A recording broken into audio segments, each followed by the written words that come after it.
Good morning. Good morning. Good morning, Governor Hogan, Treasurer Kopp, and Comptroller Rancho. My name is Sonia Williams, and I'm the school board member for District 9, elected in the fall of 2014. It is my privilege to be speaking to you on behalf of our Chairman, Segun Eubanks, who is on travel. I'm here to report to you that the Prince George's County Board of Education, our CEO, Kevin Maxwell, and the entire system takes the findings of the audit about our graduating certification and grading practices very seriously. Can I interrupt for 1 second? Why was it that they said just the opposite when the report came out? All of their public comments were it was all political, it was all record keeping, it was all dotting T's and I's. When did they change their position and decide that it was something important and they were going to take it seriously? Well, we took the allegations seriously from the beginning. They just didn't tell the media that they felt it was serious?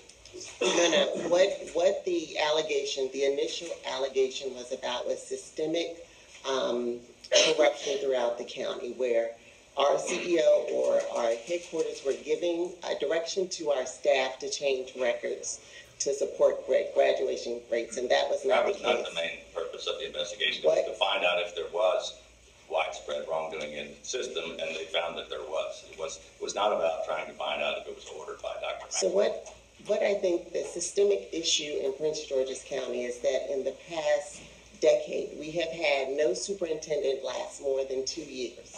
Dr. Maxwell has lasted 4 years, which brings stability to the organization. We have 207 schools in our system, and we are getting our hands around the practices and procedures that were in place before this administration came on board. So the systemic issue is that there was no stability that would allow us to ensure that all of the procedures and policies that were put in place over the years of changes in administration were adhered to. And we appreciate what this audit found. None of the policies were adhered to. And there was either they directed the wrongdoing or they failed to manage the system because it was happening everywhere underneath their nose and nobody was following policy. And they didn't even know. So they either knew or they didn't know. Either way, it's either corrupt or incompetent. Well, on the other side of the coin, we have record numbers of scholarships being achieved by our students. We have dual enrollment where students are graduating in the morning with a diploma and in the afternoon with an associate's degree. We have data that What does that have to do with the 5,000 students whose grades were changed and the hundreds of people who did not meet the requirements? So who were cheated out of a good education because they graduated them when they did not have the ability to graduate.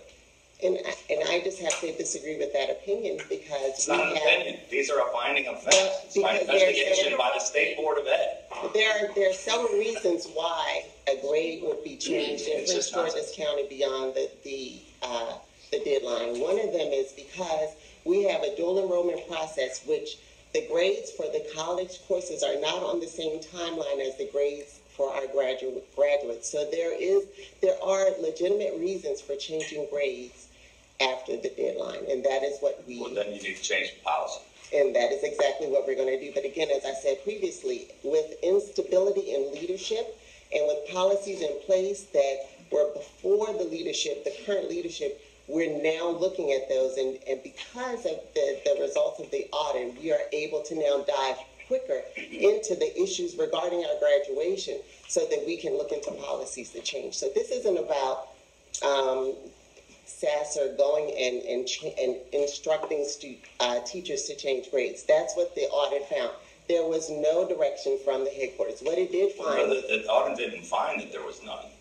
It just didn't prove that there was. It found that there was wrongdoing, grade tampering, people that were supposed to fail, that were changed at the last moment to graduate, people that didn't show up for school for a good portion of the year, weren't supposed to graduate, they did. It did not say there wasn't any and with all due respect, effort to do this. It did not say that. If the support that my colleague has was brought to the board prior to being brought to you, we could have started this investigation ourselves, just like Baltimore City had the opportunity. So your colleagues did bring these issues up. The NAACP brought the issues up. Your board and your superintendent and your county executive all refused to investigate. That's why they unanimously came to us. But they didn't bring it to the Board of Education to do an investigation. They it doesn't seem like you still get that. They did not bring that letter to us or any of their findings to us. We found out about the letter sent to you. They just said it needs to be investigated. But that wasn't brought to us either. We have the ability to look into our policy infractions ourselves, but that information was not brought to us prior to being brought to you.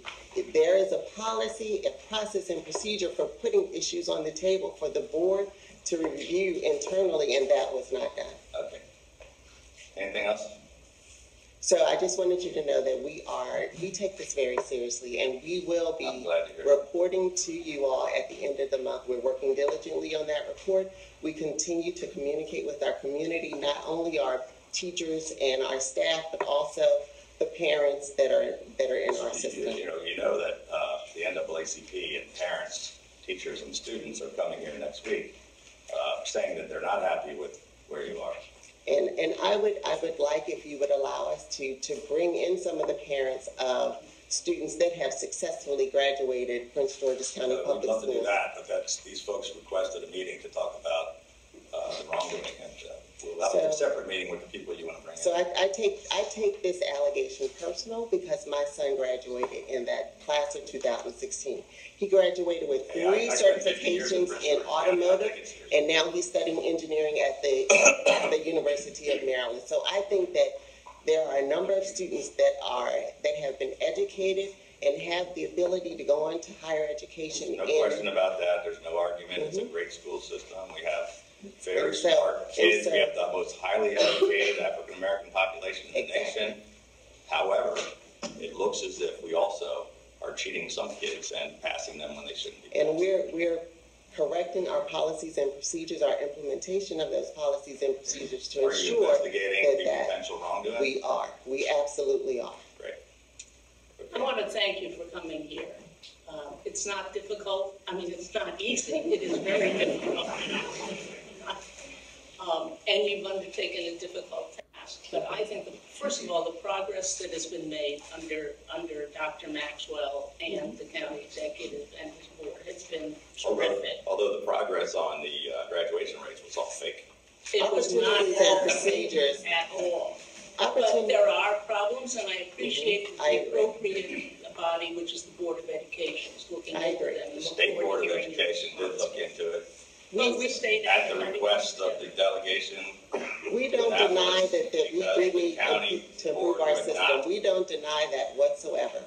We know that there are improvements that are needed in our system, but we need to work to improve those in a manner that we understand the problem. Do you think anybody's going to be fired or charged in this scandal? We will look into that as we investigate this further, because again, we've had less than 60 days to dive into the data that was presented.